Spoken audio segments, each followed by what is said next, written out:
여러분, 한나는 한없이 슬펐던 여인이지만 하나님이 높여주셔서 세상에서 가장 존귀한 여인이 되었어요. 한나의 축복이 우리 모두에게 있으시기를 축원합니다. 자식이 없어서 슬펐던 그녀가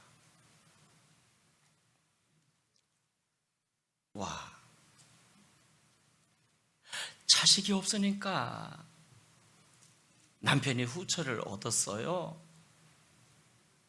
응? 자식 없는 것도 서러운데 남편이 후처를 얻어가지고 그런데 이 후처였던 분이 나는 아이도 그렇게 잘 생산해내네요.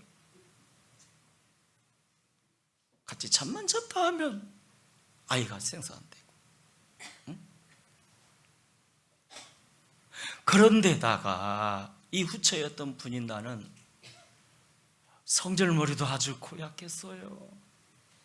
그래가지고 자신이 아이 좀 낳았다면서 한나를 무시하고 멸시하는데, 보통 여인들 같았으면 이때 먹구덩이를 그냥 붙잡고 막 흔들고 앞뒤로 좌우로 막 흔들고 난리를 쳤었던데, 그럼에도 한나는 믿음의 여인 아닙니까? 오직 하나님만 바라보며 하나님만 상대하며 기도하고 또 기도하다가 하나님이 완전히 회복시켜 주시고 복을 주시며 그녀를 존귀케 만들어 주셨어요. 존귀케. 그 존귀한 축복이 우리 모두의 축복이 되시기를 축원합니다. 그렇다면 하나님이 그녀를 어떻게 높여주셨을까? 어떻게 존귀케 만들어 주셨을까요? 그녀가 받은 복은 어떤 복일까요? 첫째는 가문의 복 아닙니까?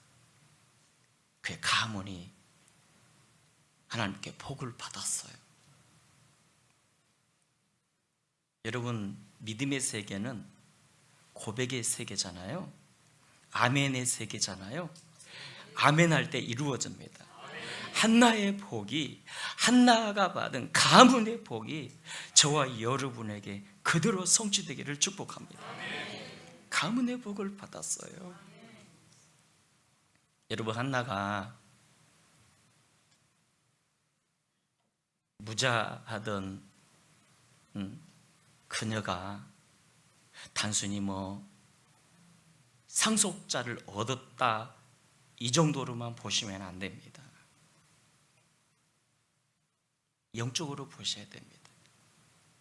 그녀는 영적 상속자를 갖게 되었으니 저와 여러분이요, 우리의 가문도 영원히 반석되신 예수님의 위에서는 축복과 부흥이 있으시기를 주의 이름으로 축원합니다.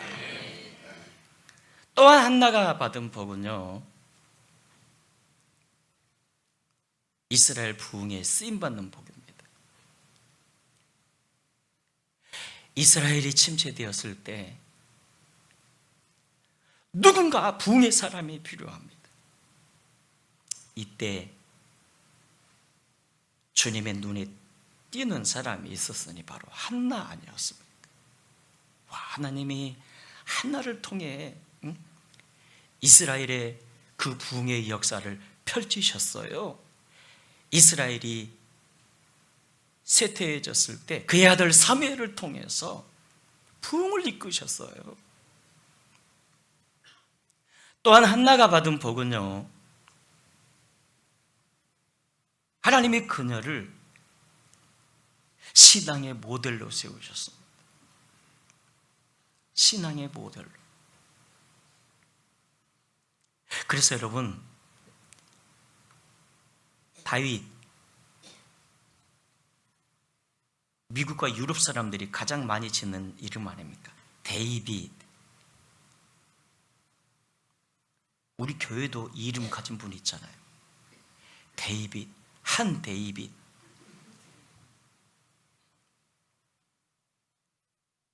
여성들이 가장 많이 쓰는 이름이 뭔지 아세요? 영어 이름? 마리아와 한나 아닙니까? 그래서 어느 교회 여전도회 조직 보니까 딱 두 개 있더라고요. 한나 여전도회, 마리아 여전도회. 우리는 여전도회가 조금 더 많아서 1여전도회, 2여전도회, 3여전도회 등등 이렇게. 한나가 하나님을 섬기던 그 실로 성전에 성지 순례차 갔더니, 여러분, 엘리의 이름은 온데간데 없어요. 그 성전에 한나의 이름만 가득합니다. 한나는 하나님이 우리의 신앙의 모델로 세우셨고요, 축복의 아이콘이 되게 하셨습니다. 자, 그렇다면 하나님이 한나를 정직케 하신 이유가 뭘까? 한나의 축복이 우리의 축복이 되셔야 합니다. 하나님이 그토록 한나를 정직케 하신 이유, 본문 사무엘상 2장 30절에 그 답이 있는데요, 이 프로젝트를 통해서, 영상 LED를 통해서 우리 크게 한번 읽습니다. 시작. 나를 존중히 여기는 자를 내가 존중히 여기고. 바로 그겁니다.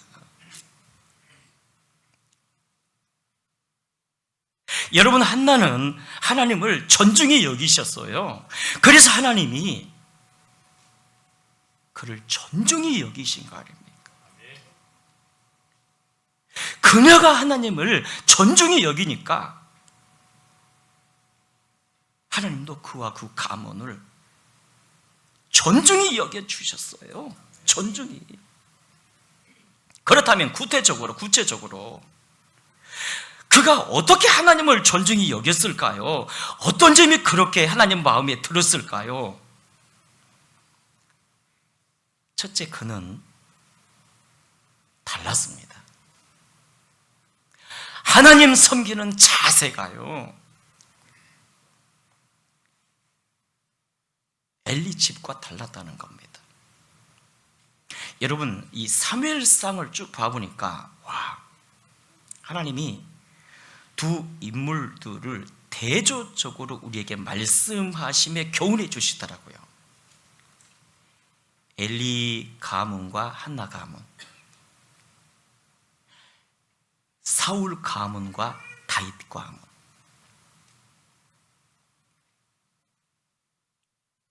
한나는 하나님 섬기는 자세가 엘리 집과 달랐습니다. 여러분, 사무엘상 2장 30절 전체를 다시 한번 봐주세요. 자, 제가 읽어드립니다. 그러므로 이스라엘의 하나님 나 여호와가 말하노라. 내가 전에 네 집과, 여기서 네 집이란 엘리 집입니다. 네 집과 네 조상의 집이 내 앞에 영원히 행하리라 하였으나 이제 나 여호와가 말하노니 결단코 그렇게 하지 아니하리라. 나를 존중히 여기는 자를, 여러분, 여기서 나를 존중히 여기는 자는 누구를 두고 하신 말씀일까요? 한나입니다. 한나. 나를 존중히 여기는 자를 내가 존중히 여기고, 나를 멸시하는 자를, 여기서 나를 멸시하는 자가 누굴까요? 엘리 집입니다. 나를 멸시하는 자를 내가 경멸하리라. 무슨 뜻입니까? 한나는요, 하나님을 섬기는 자세가 엘리 집과 달랐다는 것입니다. 달랐다는 것입니다. 민수기 14장 24절에서 보니까 하나님이 갈렙을 존귀케 하신 이유를 말씀했는데요. 자, 이렇게 말씀했습니다. 내 종 갈렙은 그들과 달라서, 따라합시다. 달라서. 갈렙은요, 하나님 섬기는 자세가 그들과 달랐습니다. 그래서 모세가 그 헤브론에 정탐꾼을 보냈을 때 다른 이들은 다 부정적 보고를 하였지만 오직 갈렙과 여호수아만은요 믿음의 보고를 했어요. 긍정적 보고를 했습니다. 그러니까 갈렙은요 하나님을 섬기는 자세가 그들과 달랐다는 것입니다. 그들과 한나가 그랬습니다. 한나는 하나님을 섬기는 자세가 엘리집과 달랐습니다. 엘리와 그의 아들들은요 하나님을 무시하고 제사장으로서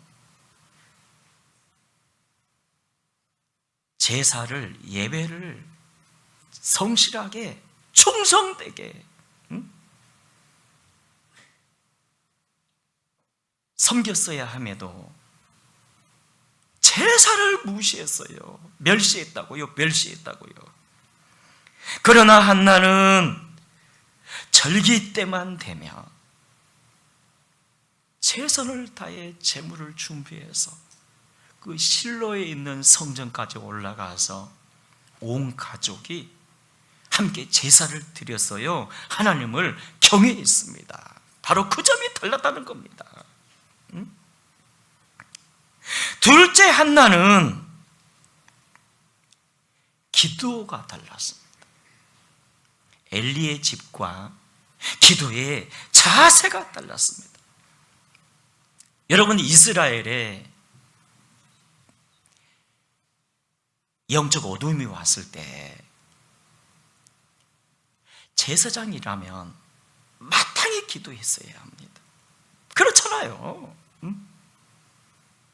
영적 공동체에 세태가 왔으면요 적어도 제사장과 목사와 중직자들은요 기도해야 하잖아요. 그런데 엘리 집 사람들은요 기도했던 사람이 단 한마디도 없습니다. 도리어 하나님의 제사를 멸시했어요. 공동체가 영적으로 무너짐에도 관심이 없었어요. 관심이. 그러나 한나와 그의 집은요 와, 얼마나 기도했습니까? 안타깝게 무릎으로 기도했습니다. 누군가가 이렇게 말할지 모릅니다. 아니 목사님, 그가 무슨 개인 기도했지 공동체 기도였냐고. 아니요, 그렇지 않습니다. 기도하는 사람은 체험해 보셨겠지만 기도하다 보면 성령이 인도하셔서 당신의 뜻대로 기도하게 만드시거든요. 그래서 기도한다는 그 자체는 존귀한 것이고요, 하나님이 존귀하게 보셔요. 뿐만 아니라 하나님이 그를 높여주시고 존귀 여기신 걸 볼 때 그는 이스라엘 공동체를 위해 기도했고, 그래서 하나님은 그의 아들 사무엘을 통해서 이스라엘 부흥을 이끌지 않았습니까? 그는요 기도의 자세가 달랐습니다. 엘리의 집과. 특별히 셋째, 여러분, 한나는요 소원을 지킴이 달랐습니다. 그런 하나님께 소원을 지켰잖아요. 자, 여러분, 엘리의 아들들도 소원을 했을까요? 안 했을까요? 소원을 안 할 수가 없어요. 했죠. 왜냐하면 대제사장 직분을 받기 전에 소원하는 순서가 있거든요. 나는 대제사장으로서 하나님을 경외하고 백성을 사랑하며 몸바쳐 제사를 위해 헌신하겠다고. 그들도 소원을 했다고요. 그런데 그들은 소원을 지키지 않았어요. 2장 17절에서 보니까 그들은 죄가 여호와 앞에 심히 컸고요, 그들은 여호와의 제사를 멸시하였습니다. 아니, 제사장이 제사를 멸시했어요. 제사를. 소원을 지키지 않았어요. 그러나 한나는요, 하나님께 소원을 지켰으니 그가 하나님께 어떤 소원을 했죠? 아들을 주시면 바치겠나이다. 와, 그는 젖을 떼자마자 젖 몇 살에 떼죠? 보통 1살 혹은 2살에 떼지 않습니까? 아마 한나는 그 눈에 넣어도 아프지 않을 자식 아마 3살이나 4살까지 먹였을지 몰라요. 옛날에 젖꼭지 물렸잖아요. 3살이나 4살까지 젖꼭지 물렸지 몰라요. 그런데 젖 떼자마자 수소 3마리와 함께 그 아들을 그냥 하나님께 바쳤어요. 여러분, 이게 생각해 보시자고요. 쉬운 일일까요? 어떻게 낳은 아들인데 남편이 여러분 분명 말렸을 겁니다. 이렇게 말했을 겁니다. 여보, 당신이 소원했지 내가 소원했냐고. 질서의 하나님 아니냐고. 그러니 그 소원기도 다시 한번 생각해 보시라고, 기도해 보시라고 이렇게 말하지 않았겠어요? 그러다가 안 되니까, 설득이 안 되니까 또 이렇게 말했을 거예요. 아니 여보, 꼭 아들을 바친다고 했어도 제사장으로 바쳐야만 하느냐고, 목사로 바쳐야만 하느냐고, 얼마든지 평신도로서 바친 삶을 살기에 우리가 가르치면 되지 않느냐고, 이렇게 설득도 했을 거예요. 그래도 안 되니까 또 이렇게 말했을 겁니다. 여보, 꼭 지금 바쳐야 하느냐고. 이 아이에게는 엄마의 사랑이 필요하다고. 성인 되면 바치자고, 18살 되면 바치자고. 그럼에도 한나는요, 듣지 않고 젖대자마자 하나님께 바쳤어요. 소원을 지켰어요. 하나님이 그 모습을 보며 여러분 얼마나 감동을 받으셨겠어요. 얼마나. 그래서 그를 높여주셨고요, 존귀케 해주셨고요, 사무엘 이후로 여러분 5남매를 더 주셨잖아요. 가문을 반석 위에 굳게 세워주셨고요.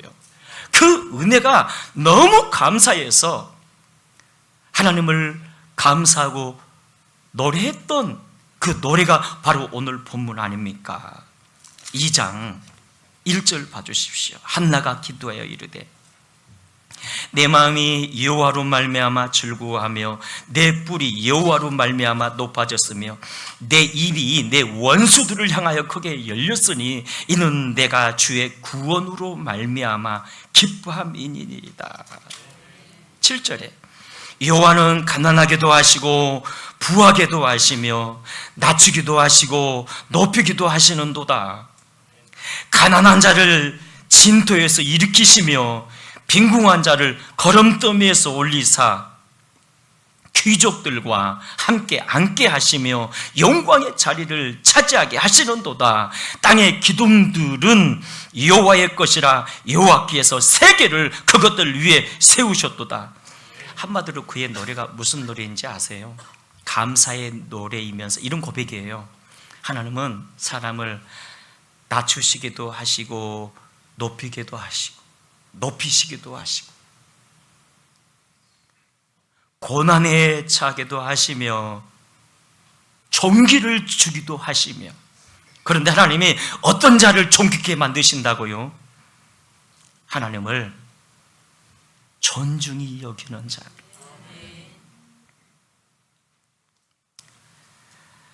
할머니를 평소에 아주 무시한 어느 할아버지가 갑자기 죽었어요. 의사가 사망 판정을 내리네요. 사람이 죽으면 어디로 들어가지요? 냉동실에 들어가잖아요. 여러분, 이 여름에 냉동실에 들어가고 싶으세요? 응? 사람이 죽으면 냉동실에 들어가잖아요. 그래서 의사가 사망 판정을 내리고 이제 그를 냉동실로 끌고 가는데, 침대째 끌고 가는데 살아난 거예요. 남편이 살아난 거예요. 근데 말이 막 튀어나오질 않아요. 아직 몸이 불편해요. 눈만 뜨고 막 자유롭지를 못해요. 그래서 막 혼신의 힘을 다하여 바로 옆에 있는 할머니에게 나 살았다고 막 이러는데, 할머니가 보고도 모른 척하고 가만히. 그러니까 평소에 얼마나 무시하고 멸시했던지 할머니를. 그러니까 다시 한번 있는 힘을 다해서 손가락 하지 말고 움직이면서 나 살았다고 하니까 할머니가 그의 귀에 대고 이렇게 말합니다. 이 양반아, 의사가 죽었다면 죽은 거야. 당신은 죽은 거야. 우리가 하나님을 존중히 여기면요, 하나님도 우리를 존중히 여겨주세요.